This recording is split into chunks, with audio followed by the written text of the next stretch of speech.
talked about composting today at the meeting. Sort of talk about what is lacking in St. Joe's composting ordinance. It's a great way. Okay, so the thing that's lacking from the St. Joe compost ordinance is that it technically does not allow for compost. What we have is a mulch ordinance. And so you proposed a new ordinance. How does that improve on the old Right. St. Joe composting ordinance? So the ordinance that I'm trying to propose, that we're working on crafting together and refining and stress testing, is a compost ordinance that allows for what's called green material, which is where you get a lot of your nitrogens and potassiums, things like that, that plants need that you don't get from just mulch.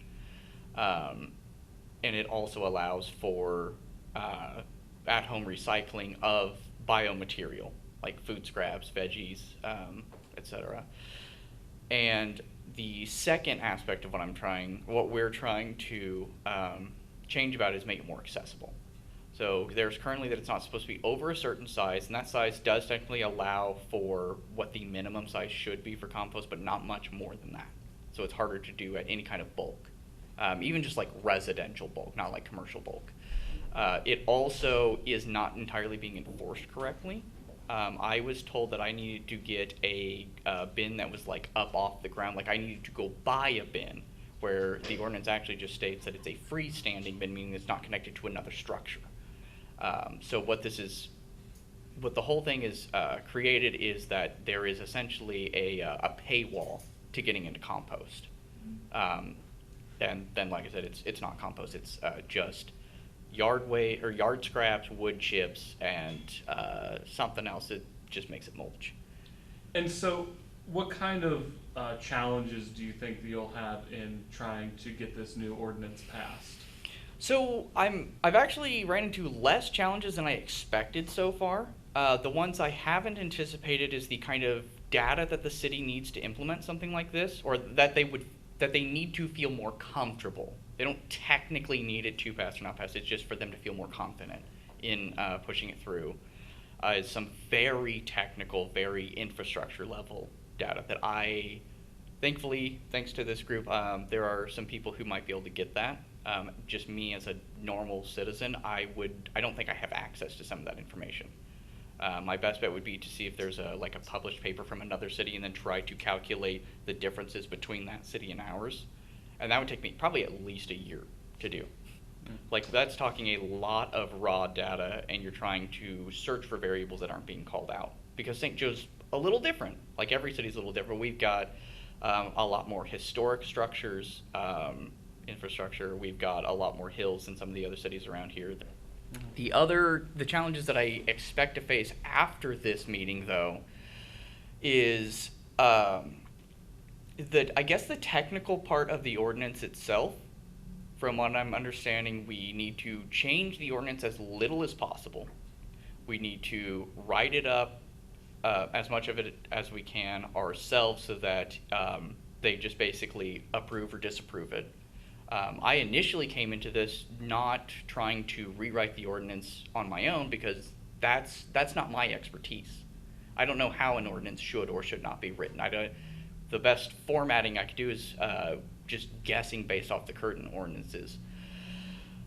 So navigating that, I guess the bureaucracy part of it, I think might be one of the bigger challenges, next to aggregating and sifting the data that they've asked for. Why is it important to educate people on composting? Okay, yeah, way simpler.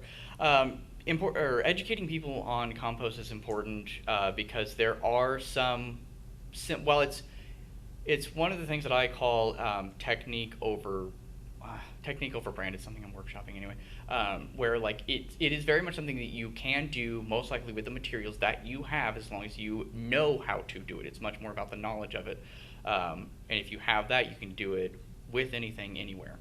But if you don't, without people being educated on it, they can very easily throw off their ratios. And what might be more interesting about that part is that instead of oh no, they've completely ruined it, it's just that they might completely scrap it, give up, feel defeated by it, when all they needed to do was reintroduce one or the other of green or brown material, and it would pretty much fix itself. Composting is one of those things that there are rules to it, but it is way more forgiving than you would expect it to be. And without knowing that, it would be overwhelming and way too easy to just give up. And I don't want people to feel like it's inaccessible. It is something that I would like to eventually see everybody doing, even on a really small scale. And we might even look at trying to get a public compost infrastructure system going, so that if they don't want to compost themselves, they can have somebody pick up the organic material rather than it going to the landfill. And with the reason why I want more, or the additional reason I guess why I want more people to be educated and then start picking it up and have good success with it on the first try with composting, is I want to see more people doing home gardening as well. Food is expensive right now. It seems like there's a few companies that are trying to lower their prices, which means they could have the whole time. But I imagine the general trend is going to be that it will continue to go up.